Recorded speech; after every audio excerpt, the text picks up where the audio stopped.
Good afternoon, students. This is the talus bone. Here, side determination. This bone, the head and neck of the talus will be directed downwards, forwards, and medially, as you are able to see very clearly. Then this is the superior articular surface of the talus, and this superior articular surface is pulley-shaped. And if you pick up and see inferiorly, this is the inferior articular surface, which is concave. Similarly, medially, there is a comma-shaped, very clear, this should be very clear, comma-shaped articular facet medially.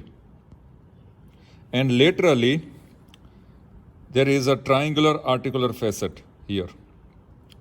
So therefore, the talus, which I am holding in my hand, is of right-hand side.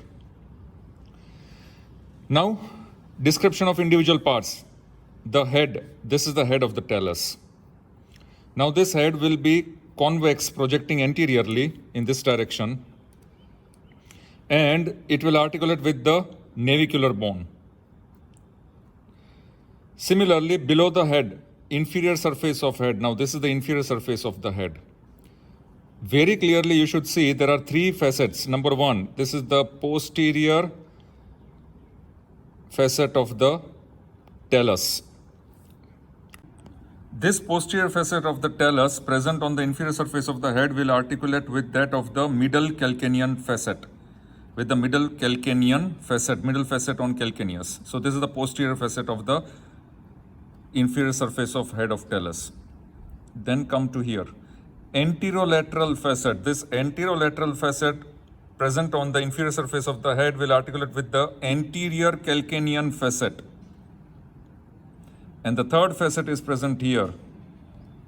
This third facet, which you can appreciate with the fingers also, very smooth, this is medial facet present on the inferior surface of the head of the talus, and it will articulate with that of the spring ligament. Spring ligament will be attached here on the medial facet. So here we complete the head. Once again in anatomical position, if you hold. This is the neck of the talus. Neck is the constricted portion.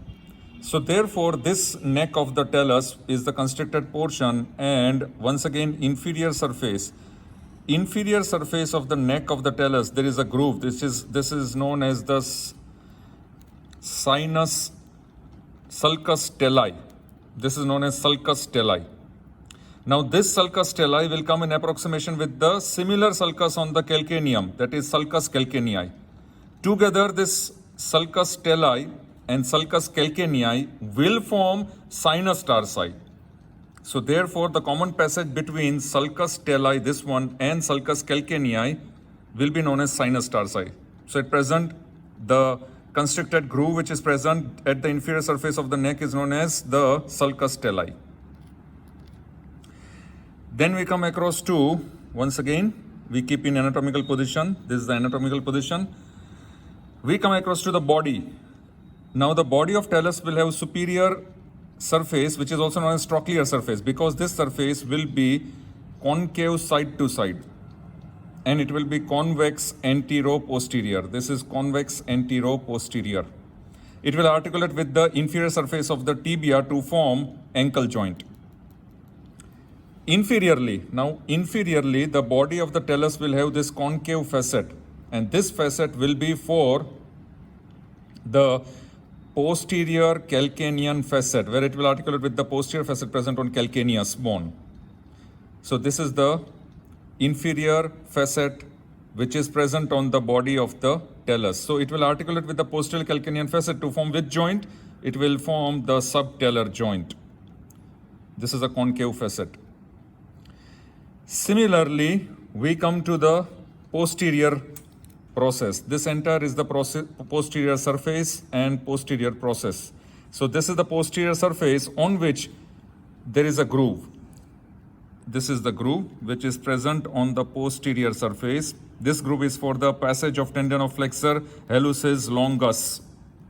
And this groove will divide the posterior surface into two parts, medial tubercle and lateral tubercle. Sometimes this lateral tubercle is present, it is ossified as an independent bone, which is known as os trigonum. Now here we come to the medial surface. The medial surface of the body of the talus will have comma-shaped articular facet for medial malleolus.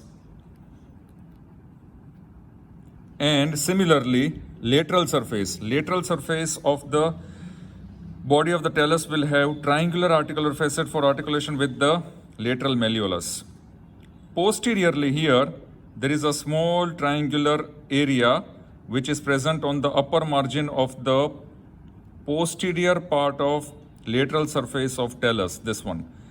And here it will separate from the trochlear surface. So here there will be attachment of inferior interosseous tibiofibular ligament. Some fibers are attached here. Therefore, after finishing the bony landmarks, here comes the important point. As you are able to see, there will be angle between the body and the head and neck. This is the angle between the body and head and neck. So this is called the angle between the head and neck and the body of the talus. This angle will be around 120 to 130 degrees in infants, and it will be 150 degree in adults.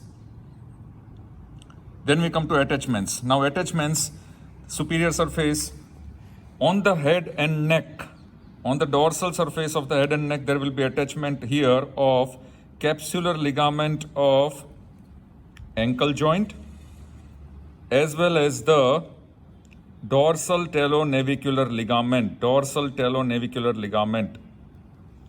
Similarly, there will be attachment of inferiorly. As I had showed you, inferior surface of the head here, this is the medial facet. Spring ligament is attached here. The other name of spring ligament is plantar calcaneonavicular ligament. Similarly, we come across to neck. In the neck, this is the inferior surface of neck. As I had discussed with you, this is the known as the sulcus talli. Now, present on this sulcus talli will be cervical and interosseous part of the talocalcanean ligament. Remember, cervical will be situated laterally and interosseous medially. Cervical and interosseous part of the talocalcanean ligaments. These two ligaments, cervical and interosseous parts of the talocalcanean ligament, will be attached here on the groove which is present on inferior surface of the neck of the talus, which is known as sulcus talli. Then we come across to the lateral surface. Now lateral surface here, on the lateral surface of the neck, there will be attachment of anterior talofibular ligament.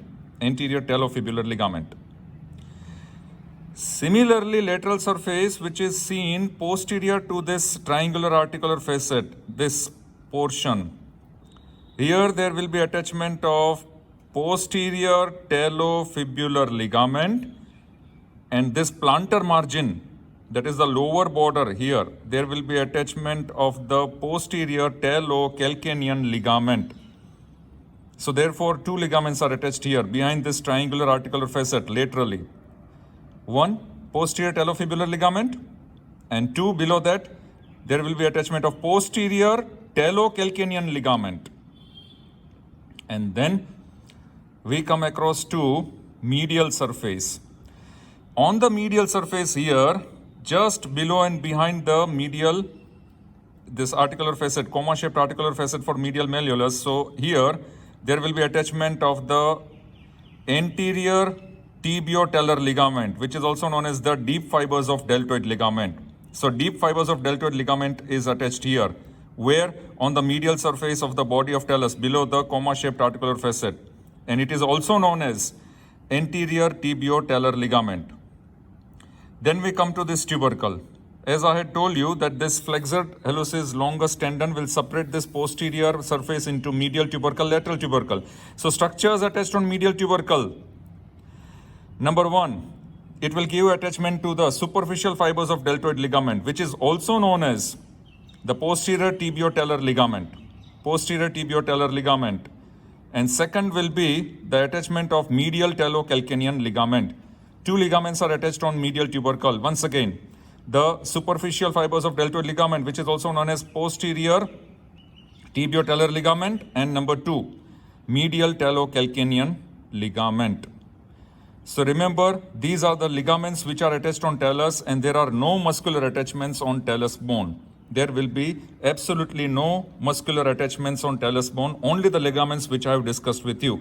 And these ligaments are, you can remember it in the form of, there are two ligaments on each surface. Two ligaments which are present here, that is on the dorsal surface, capsular ligament of the ankle joint as well as the dorsal talonavicular ligament. Now inferiorly here, in the sulcus talli, there will be cervical and introitious talocalcanean ligament. Similarly, on the lateral surface, in front of this triangular articular facet, there will be anterior talofibular ligament, behind that posterior talofibular ligament, and below that there will be posterior talocalcanean ligament. Similarly, when we come to the medial side, below the posterior and below the comma-shaped articular facet, there will be attachment of anterior tibiotalar ligament and then posterior tibiotalar ligament. But this posterior tibiotalar ligament will be attached on the medial tubercle along with the medial talocalcanean ligament. Ossification, the talus will ossify from only one ossification center, and that will be in the 6th month of intrauterine life. Here we finish the talus. Thank you very much.